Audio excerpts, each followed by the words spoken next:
I want to say just a few words about meditation. Having spent the vast majority of my spiritual life doing it wrong,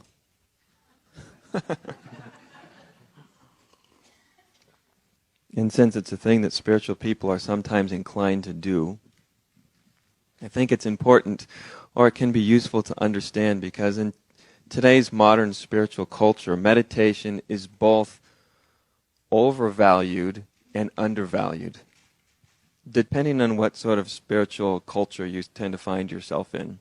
In some spiritual cultures, meditation is thought to be the means to enlightenment. By perfecting a technique of meditation, so the thought goes, is the only way to really become awakened. And this is an atmosphere where meditation becomes drastically overvalued. So you can find yourself after a few decades being able to meditate well, but not really being awake. In that case, meditation probably served the purpose of tranquilizing your ego, which is great. I much prefer to be around tranquilized egos than untranquilized egos, Egos that have meditated an hour a day, yet, overall they tend to be a little more, slightly more mellowed out. The rough edges are slightly rounded. Not always.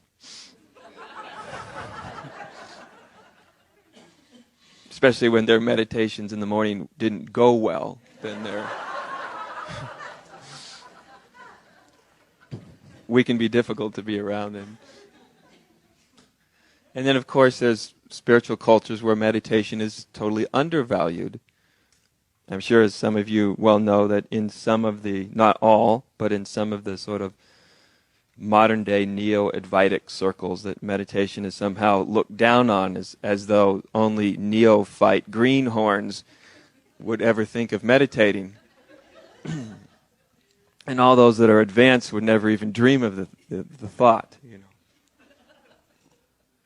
And this is undervaluing meditation. And it's often a misunderstanding. Both sides have often a certain misunderstanding of what meditation, in its true sense, can really be. And really, in meditation's true sense, it can be a way of spontaneously discovering our natural state. And this is a very important thing to realize. This is what spirituality, whether it's, no matter what the practice you're doing, even if the practice is no practice, the enlightened state is the natural state. It's the undivided state.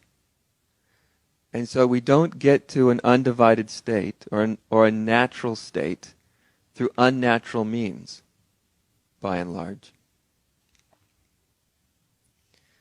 So meditation in its true sense need not be in any way confined to a time of sitting.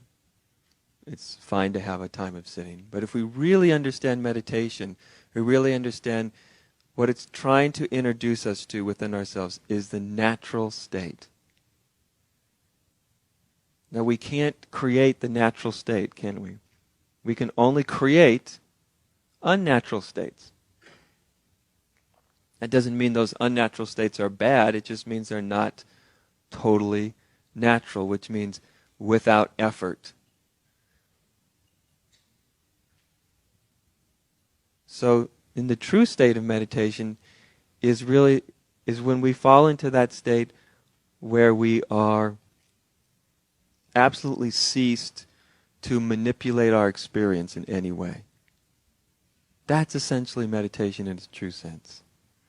When we've totally ceased to manipulate our experience in any way.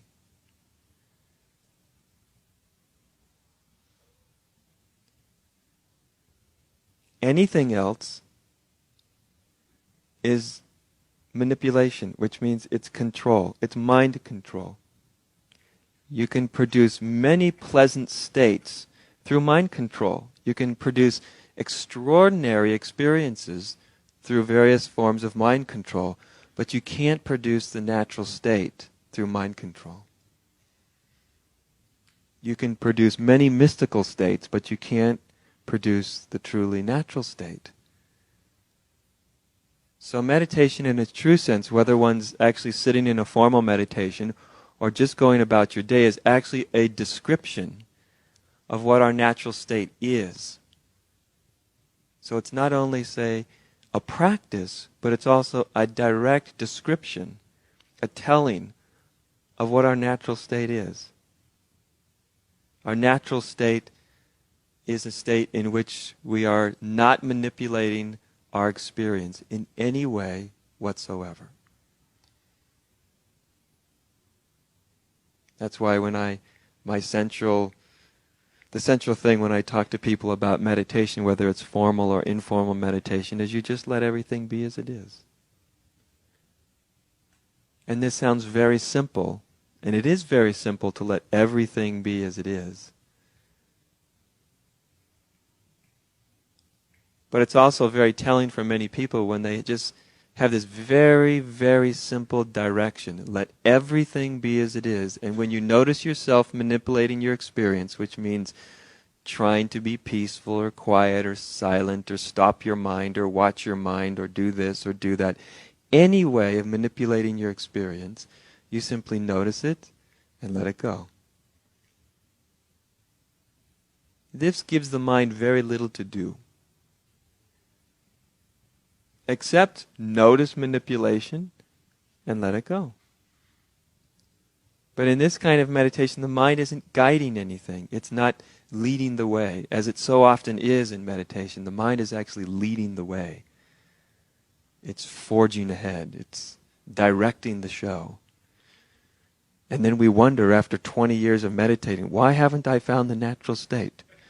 I've been doing this terribly unnatural thing for 20 years. Why hasn't it led me to the natural state, to the free state? So really the essence of a true meditation is not only something, it's a non-doing doing. It's really non-doing. It's not not doing, it's non-doing. Non-doing takes some consciousness. It takes some consciousness to notice when you're manipulating your inner experience. It takes some very slight, effortless effort. And our natural state is actually present at the very beginning. So if you can always experiment for yourself, if you sit down to be quiet, have a moment of quiet and you sit down, and ask yourself before you do anything else, is it true that it's not already quiet now? Before I try to make it quiet. Is it true that quietness isn't here now? And then just listen. Is it true that the peace that I'm just about to go about trying to get to isn't already here? And then you just listen and you see if it is. You don't search for it, you just ask the question, is it true that the peace I'm about to search for isn't already here? And what you can find over and over again is the states that you seek through meditation are actually there before you start to meditate. Which means before you start to manipulate. Because for most people, they're not meditating, they're manipulating. You know? You go to most retreats, it should not say a half hour of meditation. It says a half hour of manipulation.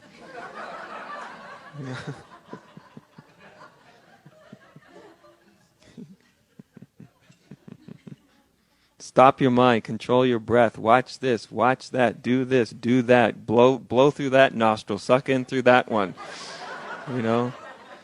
Eyes at the top of your head, eyes at the bottom of your head, eyes... Do you know what I mean?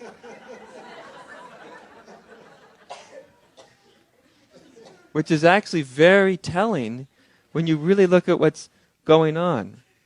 You see? It points to a basic distrust of our original nature.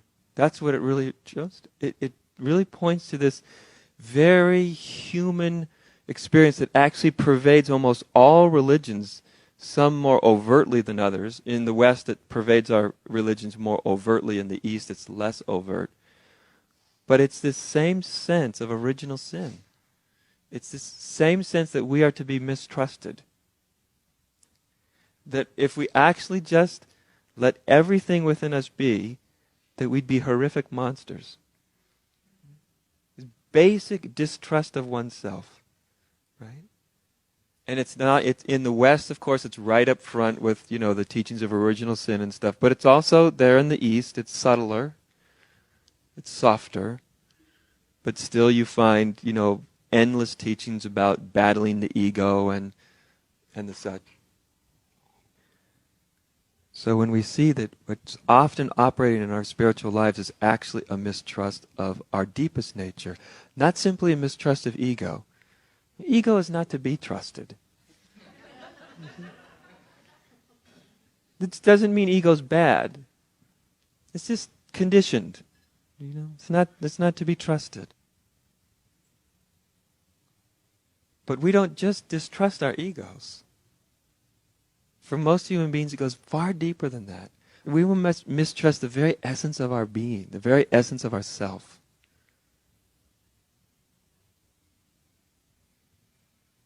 And it's one of the prime reasons that we're always internally trying to control our experience, constantly.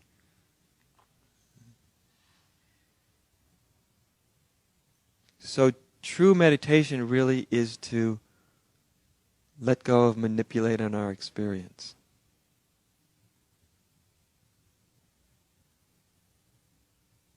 And this is such a different orientation than many forms of spirituality, is simply notice when you're manipulating your inner experience.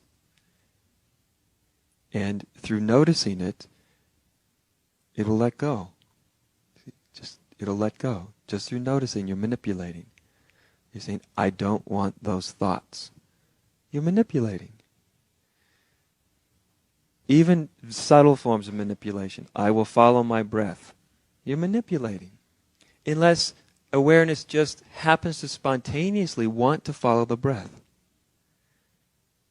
Because there's something amazing that's discovered when we actually stop manipulating our experiences. We find that awareness itself, in its unborn state, in its natural state, is ever present, is permanent. It's the only permanent aspect of being. It is being itself. And yet, when there's no manipulation, actually you watch awareness itself becoming spontaneously interested in its own, whatever delights it in the moment.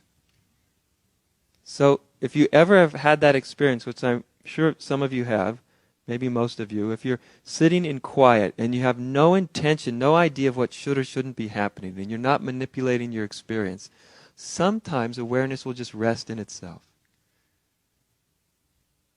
And then, spontaneously, for no reason, it will be caught by the sound of the bird. And it'll listen to the sound of the bird. Spontaneously, it will just listen.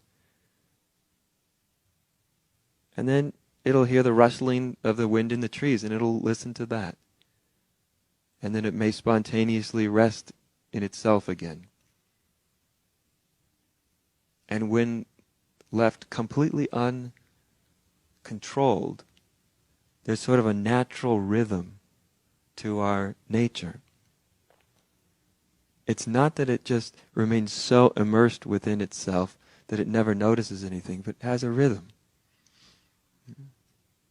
It comes into itself, into a state of deep absorption. It's like breathing in, and then it comes out. It's like breathing out. Then it hears certain sounds and notices certain feelings, and it goes wherever it's inclined to go. And then it has a rhythm just like the wave rolling back into the ocean. It goes into a depth. It may stay there for a minute or a few seconds or a few hours, and then it comes back and notices whatever it's interested in. It's not a personal interest. It's not what I as the ego is interested in. And it's actually a delightful sort of play. It's a delightful almost the way consciousness breathes and follows its own inner delight.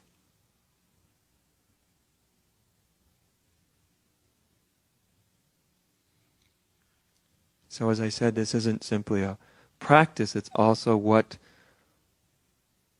our natural state is actually doing. It's emptiness. It's how emptiness moves.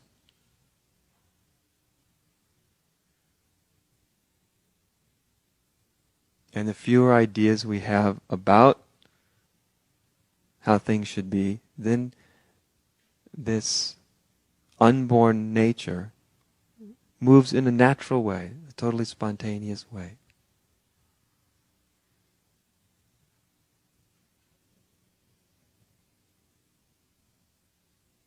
And we discover our own wonderful emptiness.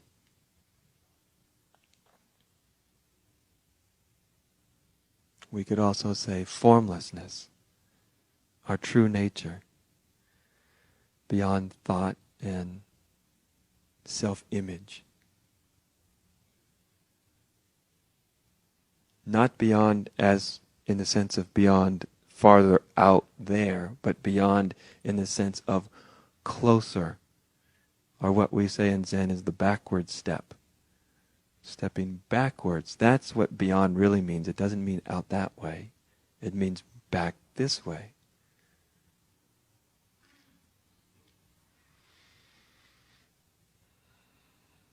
Until we fall into our essence, into emptiness. You could say consciousness.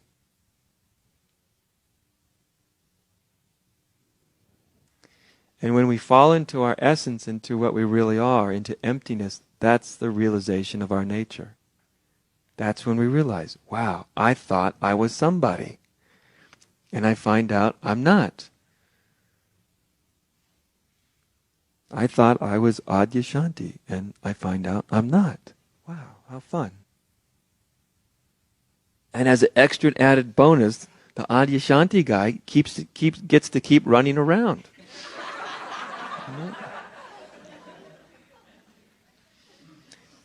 As an expression of emptiness, or an extension of emptiness, you see, not separate from, but without identity being tied up in it, you know. All you know how annoying it is when your identity is tied up within yourself.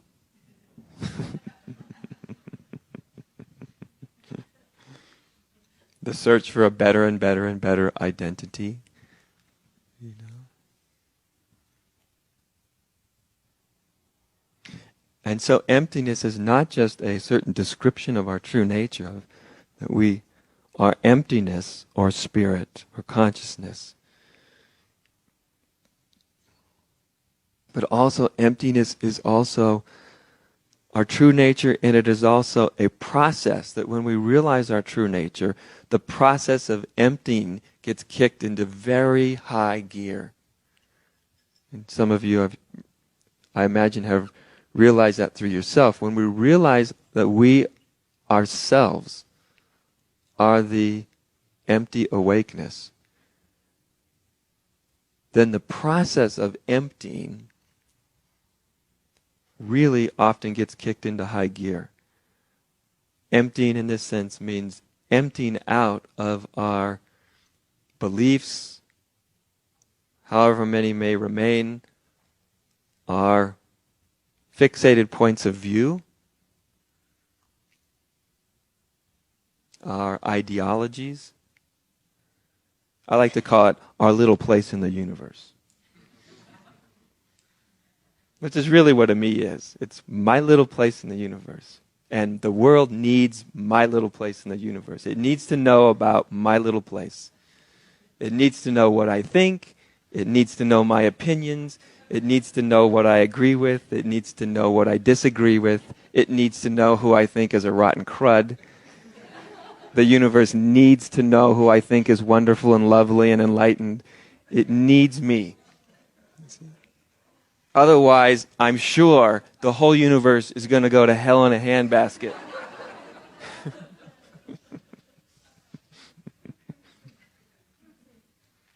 That's in essence what the me's, that's its point of view. And then of course it gets internalized as I need me. I need to know what I believe. I need to know who I like and who I don't like. I need to know if I think I'm good or bad or worthy or unworthy. I need to always see a reflection of myself in my own mind through my own images. So the emptying out is actually the emptying out of my little place in the universe. We stop believing in what we believe in. Have you had that experience?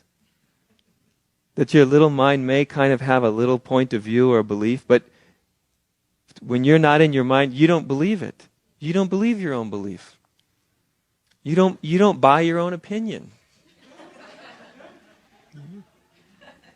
You don't actually believe it. It's a very strange place when you first come into it. Right? When you stop believing your own beliefs. Right? When you stop valuing your own opinions. Not because you should or shouldn't have them. You just can't quite work up any energy for them. They start to be seen as what they are, as empty. All forms are empty, which means they're empty of ultimate meaning and ultimate value and ultimate truth.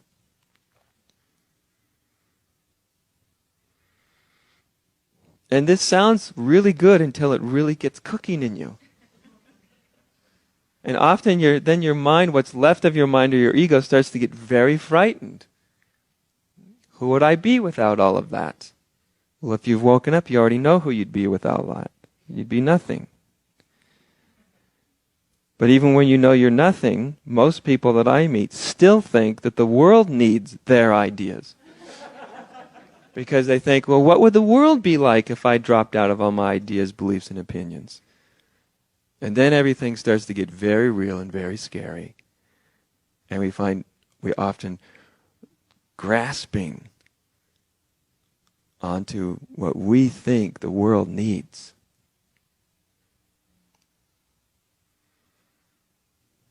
Or we do the opposite,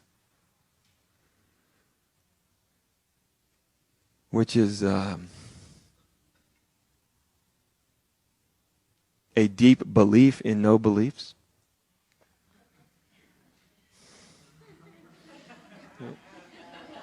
It's sort of a conceptual double take. Does it make sense?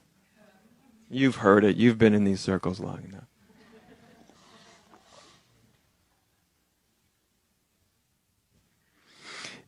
When that happens, it starts to immobilize you as a human being. I don't want anything, there's nothing to do, there's nowhere to go, there's nothing to attain, yes, yes, yes, and that's all true. And if you realize it, it liberates you as a human being. And if you have conceptualized it, it disempowers you as a human being. There's a great difference between the two, isn't there? One liberates you as a human being, and one disempowers you as a human being. And there can be a certain sort of morbid freedom in that. You know? Oh, I don't really want to do anything, man. There's nothing to do. And if you think there is, you just haven't woken up.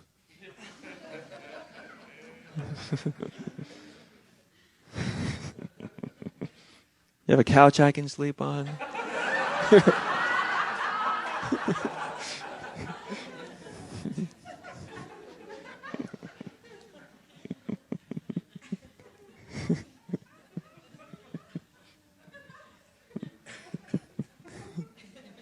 I'm describing the over-the-top version, but unfortunately I've seen the over-the-top version, you know.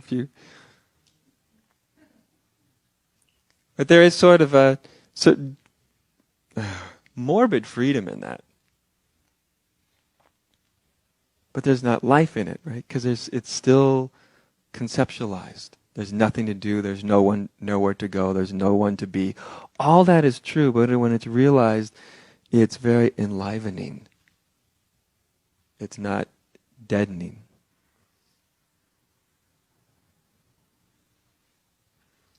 So in the emptying out process is actually what allows us to be alive.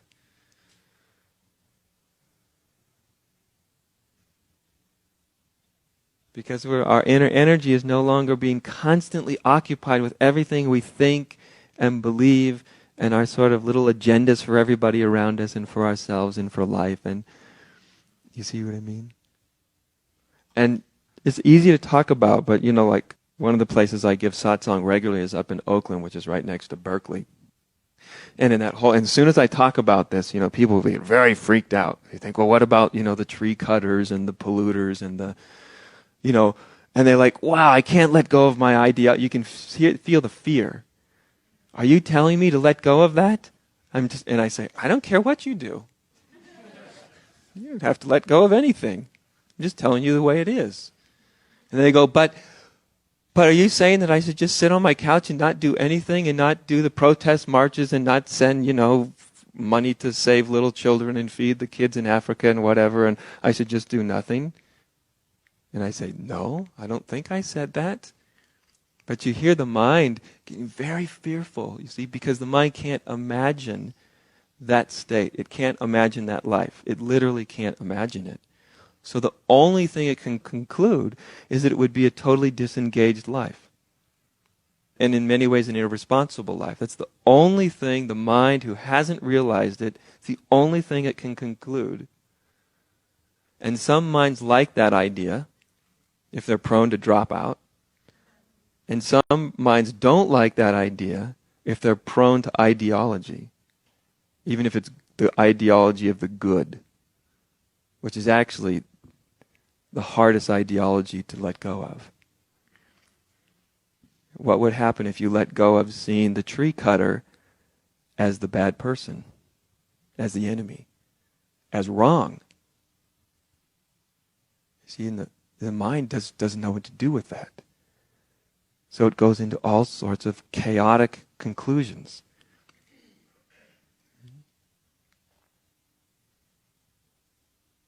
But as soon as we let go of all this, as soon as we let ourselves be emptied out, which is natural process, we find a response to life that is undivided, which means it's a response instead of a reaction. Then there can still be a response to the starving children in Africa, a response to, whatever, deforestation, whatever it is. But inside, you're not in a state of divided reactivity.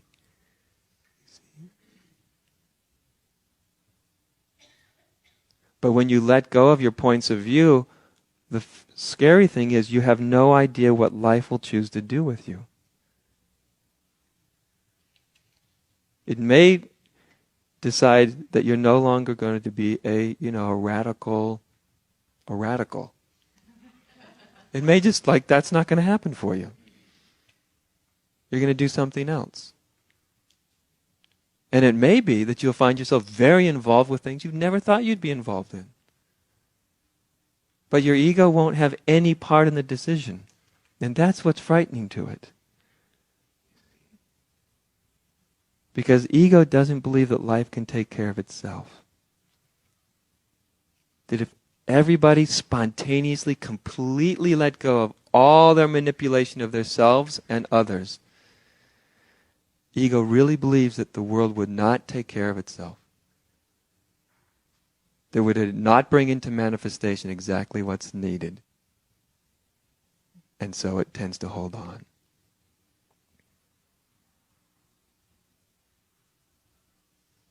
Even after awakening, it often holds on. When it gets right down to our root beliefs, our core beliefs, often our own awakening gets used to justify our core beliefs. Without even knowing it, it becomes, well, I'm awake, therefore this belief, this is true. And how do I know it's true? Because I'm awake. Do you see what I mean? It's very slippery. Very slippery.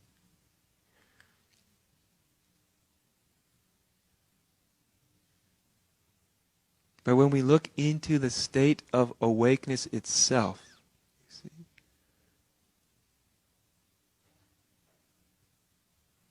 we find that awakeness itself is free from a fixation. It's free from fixations on points of view, ideologies, beliefs, self-images. It's free of all of these. It can utilize any of them anytime it decides to.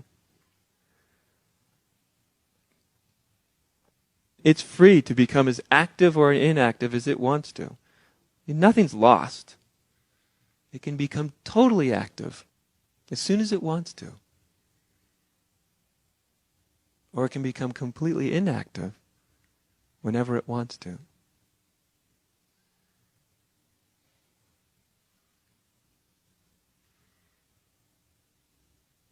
So the emptying, which is the first emptiness that's discovering our true nature, and then the process of the continual emptying out of us on the human level.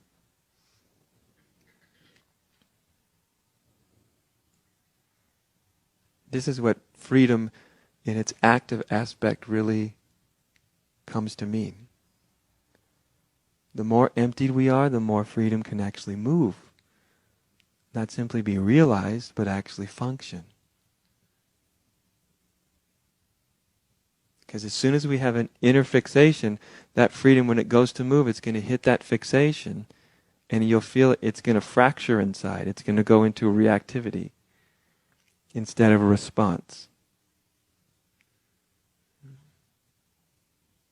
You've probably noticed, if you've ever been in a very deep state of peace or meditation, you've just come out, or you've been out for a while, you've gone to a retreat, and something in life comes up that has seemed very difficult, and you have been surprised by the way that the same difficulty came that would cause you to go into an inner reactive place or an inner division, and all of a sudden there's just sort of a response that happens, unplanned, unpremeditated. It's actually coming from a state of wholeness or peace, and there is actually a response. You just don't sit there like a potato. Have you had that experience? And it's like the peace moves. There's actually a response to something that always fractured you. This is when your natural state is actually operational. It's not being distorted by garbage.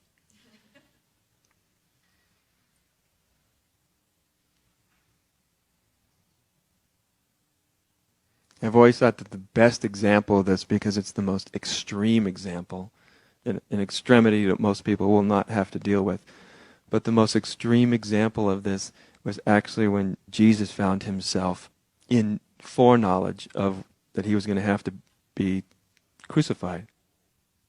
And he knew it was coming, and the first thing he had was a human moment, which is one of the things I really always have valued about the Jesus story, is it had some human moments. The God-man, in most all other spiritual stories, never has a human moment. Never. It's so it's so mythologized, idealized, that it almost starts to lose some of its value. But in this story, there's Jesus, Son of God, just like you, son, daughter of God, knowing what's going to have to do this crucifixion thing, and having a human moment, which was basically, God, can you please get me out of this one? And it was said much more poetically, if you can take this cup from my lips, I'd really appreciate it, something like that. But it was a very human moment, right? Son of God going, well, I know what's going to happen. I get it that this is necessary. I get it. I'm the son, the savior of all humanity, and for some weird reason, this is the way it's going to work out. And, gee, can you rewrite the plan? So that's a human moment. That means because there's a human being there, there's still humanity that can be engaged, right? And then, but right after that arising of the human moment, right in the wake of that, was thy will be done. That was the response from the undivided self. This is going to happen. Okay.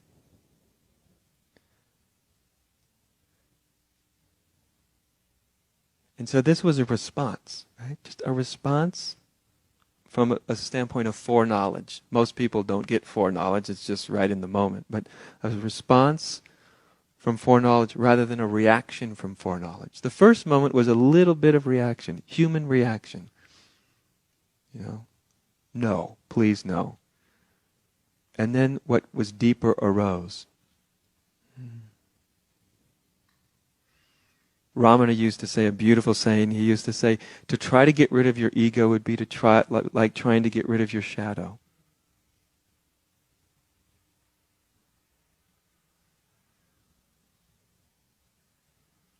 When you know that you are not your shadow, then you're not chained to your ego.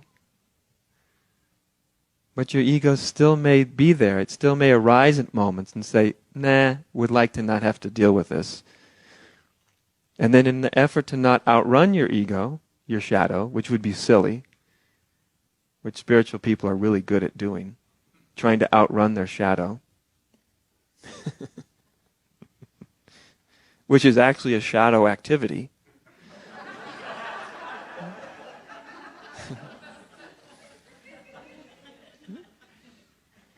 Truth isn't trying to outrun it, right? It just knows, oh, shadow. No problem.